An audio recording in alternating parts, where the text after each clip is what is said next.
వెనకటికి ఒక సామెత ఉంది. మొగుడు పుట్టాడని కాదుట, తోడికోడలు చూసి నవ్విందని ఏడ్చిందిట. ఇది ఈ సామెతని సందర్భానుసారంగా అప్లై చేస్తూ ఉంటాము, నవ్వుకుంటూ ఉంటాము. ఒక్కసారి ఆగి ఆలోచించండి, ఆ సామెత వెనకాల ఏముంది? ఇన్సల్ట్. Note this point. నమస్తే, నేను మృదుల, ఆస్ట్రో గైడెన్స్ కౌన్సిలర్. ద్రౌపదికి నిండు సభలో జరిగింది ఏంటి? అవమానం. ఒక అవమానం జరగాలి అని అంటే 100 మంది మధ్యలోనే జరగాల? ఒక అవమానం జరగాలి అంటే 4 గోడలు, 2 మనుషుల మధ్యలో కూడా జరగచ్చు. అవమానానికి, గాయానికి జెండర్ డిస్క్రిమినేషన్ ఉంటుందా? మగవారికైనా ఆడవారికైనా అవమానం అవమానమే. ఇన్సల్ట్ అంటే కొట్టడం మాత్రమే కాదు, నీ విలువను నీకే అనుమానం వచ్చేలా చేయడము. కొన్ని అవమానాలకి సాక్ష్యాలు కూడా ఉండవు, కానీ దాని తాలూకా గాయము కొన్ని సంవత్సరాలు ఉంటుంది. ఎదుటి వాళ్ళు స్ట్రేంజర్స్ అయితే వాళ్ళ నుంచి దూరంగా అయితే వచ్చేస్తాం.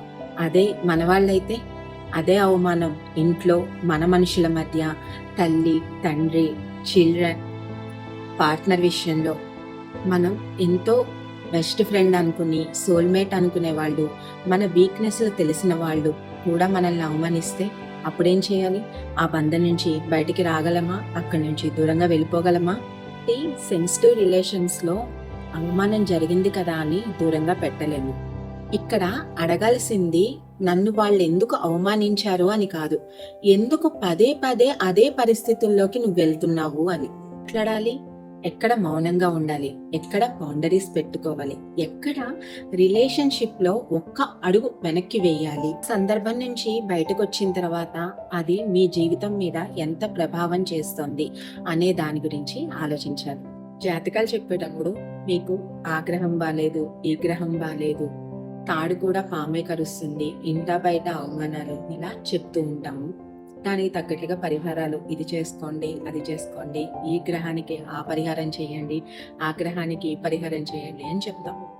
గ్రహాలకు చేసే జపాలు, హోమాలు, దానాలు, గ్రహదోష పరిహారాలు, వీటి ద్వారా లైఫ్ లో వచ్చే ఇన్సల్ట్స్ అనేవి తగ్గిపోతాయి అనుకుంటున్నారా? ఎందుకంటే ప్రతి సమస్యకి పరిష్కారం గ్రహ పరిహారాల్లో ఉండదు. మైండ్ సెట్ మారాలి, ఆలోచన విధానం మారాలి, లైఫ్ స్టైల్ కూడా మారాలి. ఎవరో ఏదో అన్నారని మీరు తప్పు చేశారు అని అనుకోకుండా మిమ్మల్ని మీరు నిలబెట్టుకోగలగాలి.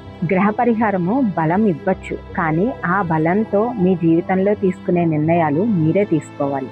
మిమ్మల్ని ఎవరు అవమానించారు అనేది కథలో ఒక అధ్యాయం మాత్రమే. దాని నుంచి మీరు ఏం నేర్చుకున్నారు, మీరు ఎలా మారారు అన్నదే అసలు కథ. పరిహారం బయట చేయొచ్చు, కానీ మార్పు మీలోనే రావాలి. లైఫ్లో ఏం జరుగుతోంది, ప్రాబ్లమ్స్ ఎక్కడ వస్తున్నాయి, ఏవి రిపీటెడ్గా వస్తున్నాయి అనేవి తెలుసుకోవడమే జ్యోతిష్యం యొక్క గైడెన్స్. దీనిని అర్థం చేసుకుని లైఫ్ని హ్యాపీగా మార్చుకోవడం అనేది మీలోనే ఉంటుంది.